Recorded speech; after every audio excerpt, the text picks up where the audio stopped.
नमस्कार शेतकरी मित्रांनो.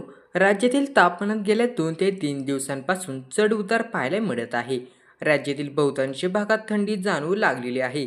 अनेक भागातून पावसाचा खेळ देखील पाहायला मिळत आहे. त्यामुळे राज्यात आज 15 नोव्हेंबर रोजी सिंधुदुर्ग, कोल्हापूर, सातारा, सांगली जिल्ह्यामध्ये मध्यम ते जोरदार पावसाची शक्यता वर्तवण्यात आली आहे.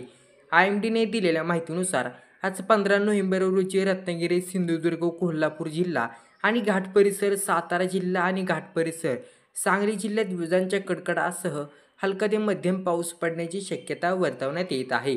तसंच या भागात 30 ते 40 किलोमीटर वेगाने वारे वाहण्याची शक्यता आहे. त्यामुळेच या जिल्ह्यामध्ये येलो अलर्ट हा जारी करण्यात आला. तर उद्या 16 नोव्हेंबर रोजी पुणे परिसरात ढगाळ वातावरण आणि हलक्या स्वरूपाच्या पावसाची शक्यता वर्तवण्यात आली.